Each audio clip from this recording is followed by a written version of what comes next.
اور یہاں بدامنی کی فضا پیدا ہو گئی تو پھر انشاءاللہ العزیز طالبان یاد آئیں گے افغانوں کو کہ ہم نے کیا کتنی بڑی شے کھو دی تھی، کہ کتنے بڑے شخص کو قتل کر دیا ہے۔ اذاؤنی وای فتن اذاؤ، انہوں نے مجھے ضائع کر دیا اور انہیں اندازہ نہیں ہے کہ کیسے نوجوان کو ضائع کیا اس نے، کیسے جوان مرد کو ضائع کیا ہے۔ اسی طرح طالبان کو اگر ضائع کر دیا افغانستان نے تو بعد میں حسرت سے سوچیں گے کہ ہم نے کتنی قیمتی شے ضائع کر دی۔ امن و امان کی کیسی شکل ان کے ذریعے سے ملک کے اندر پیدا ہو گئی تھی، اور اس میں ہو سکتا ہے کہ رد عمل کے طور پر دوبارہ پھر طالبان طرز کی حکومت افغانستان میں قائم ہو جائے۔ اس کو بھی میں سمجھتا ہوں کہ کوئی اس کو آپ امکان کو خارج نہیں کر سکتے۔ بہرحال ہزاروں عرب اور پاکستانی اور پھر ہزارہا افغان مجاہدین نے جو وہاں پر جام شہادت نوش کیا ہے، وہ خون کہاں گیا ہے؟ اسے سرزمین میں جذب ہوا ہے۔ وہ خون رنگ لائے گا، رنگ لاتی ہے حنا پتھر پہ گھس جانے کے بعد۔ یہ جیسا کہ میں نے عرض کیا، پھر دوہرا رہا ہوں، خاص طور پر جو باہر سے گئے ہوئے مجاہدین تھے، ان کا اور کیا مقصد ہو سکتا تھا سوائے اعلاء کلمۃ اللہ؟ ان کے تصورات سے آپ کو اتفاق نہ ہو، لیکن آپ یہ نہیں کہہ سکتے کہ ان کی نیت کوئی اور تھی، ان کا ارادہ کوئی اور تھا، ان کا مقصد کوئی اور تھا۔ کوئی دنیاوی مقصد نہیں تھا۔ انہوں نے ثابت کیا کہ وہ اللہ کے دین کے ساتھ مخلص ہے، لہذا جو اللہ کے دین کے ساتھ مخلص ہو جائے اللہ اسے اپنا مخلص بنا لیتا ہے۔ مخلص کہتے ہیں جسے اللہ خالص کر لے اپنے لیے۔ تو ایسے بے شمار مخلصین بارگاہ خداوندی، ان کا اگر خون وہاں جذب ہوا ہے تو انشاءاللہ تعالی وہاں شہر لازماً طلوع ہوگی، آسماں ہوگا شہر کے نور سے آئینہ پوش، اور ظلمت رات کی سیما پا ہو جائے گی۔ ہوگا، لازماً ہوگا، کیونکہ مجھے تو یقین ہے نا اس حدیث پر بھی کہ یہیں سے پھر فوجیں جانی ہیں جو دجال کے مقابلے میں حضرت مسیح علیہ السلام کے ساتھ کھڑی ہوں گی۔ یہیں سے فوجیں جائیں گی حضور کی حدیث کے مطابق، پیشن گوئی کے مطابق، کہ جو یروشلم واپس حاصل کرے گی یہودیوں سے۔ لہذا کوئی نہ کوئی یہ اتار چڑھاؤ ہے، تلک الایام نداولها بین الناس، اونچ نیچ آئی ہے، نیچ آ گئی ہے اس وقت، لیکن اس کے اندر کوئی نہ کوئی تبدیلی دونوں طریقوں پر جو میں نے عرض کی ہے کہ اگر یہاں پر کوئی مستقل اور منظم حکومت اور پرامن ماحول پیدا ہو جائے تو پھر جیسے دوسرے ملکوں میں دین کی کوششیں ہو رہی ہیں، پاکستان میں ہو رہی ہیں، کہیں اور ہو رہی ہیں، اور مصر میں ہو رہی ہیں، ترکی میں ہو رہی ہیں، اور ہر جگہ ہو رہی ہیں، کہاں نہیں ہو رہی ہیں، ہر جگہ پر مسلمان کوشش کر رہے ہیں، اور مسلم فنڈامنٹلسٹ جن کو کہا جا رہا ہے وہ ہر جگہ موجود ہیں، کبھی تو دنیا گھبرا رہی ہے، اسی طرح افغانستان میں بھی ہوگا۔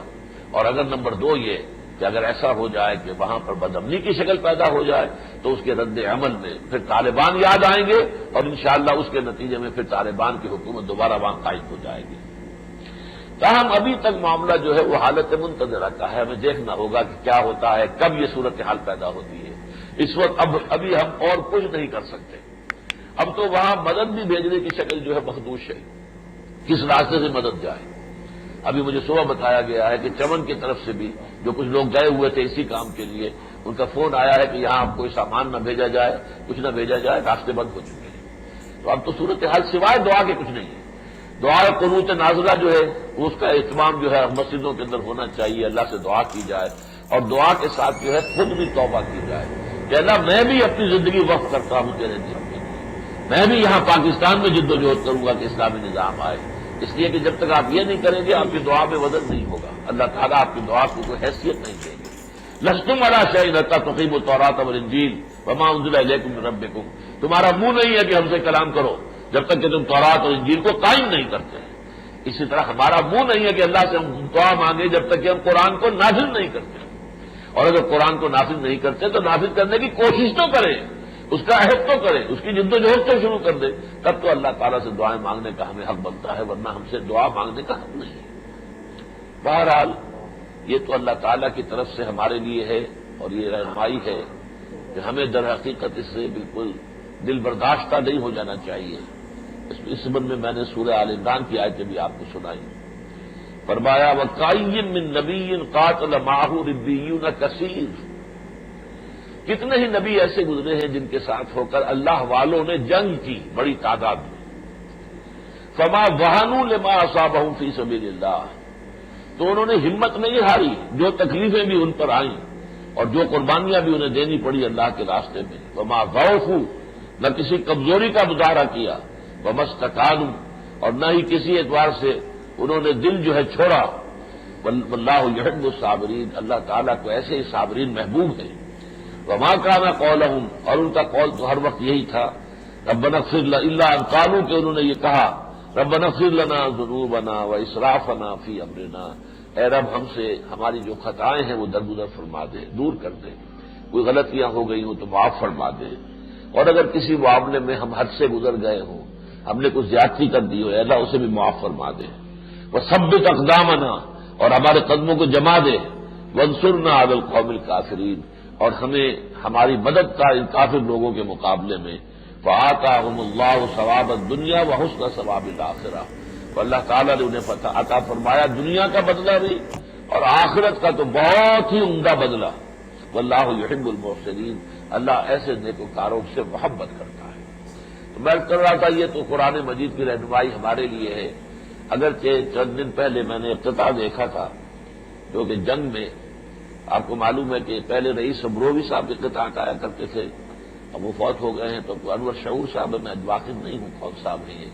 اور کبھی میں نے زیادہ توجہ سے ان کے یہ افتتاحات پڑھے بھی نہیں، اتفاقاً نظر سے گزرا۔ تو میں نے رئیس امروہوی کا خطاب کو سنایا تھا پچھلی مرتبہ، وہ وقت آیا کہ ہم کو قدرت ہماری سعی و عمل کا پھل دے، بتا رہی ہے یہ ظلمت شب کہ صبح نزدیک آ رہی ہے، ابھی ہے کچھ امتحان باقی، فلاکتوں کے نشان باقی، قدم نہ پیچھے ہٹے کہ قسمت ابھی ہمیں آزما رہی ہے، سیاہیوں سے حزین نہ ہونا، غموں سے اندوہگی نہ ہونا، انہی کے پردے میں زندگی کی نئی سحر جگمگا رہی ہے، اور رئیس اہل نظر سے کہہ دو کہ آزمائش سے جی نہ ہارے، جسے سمجھتے ہو آزمائش وہی تو بگڑی بنا رہی ہے۔ اور واقعہ یہ ہے کہ رئیس اہل نظر ملا عمر صاحب جو ہے، جس طرح وہ ڈٹے ہوئے ہیں، ان کے بارے میں آتی خبریں کہیں بھاگ گئے چلے گئے، لیکن نہیں،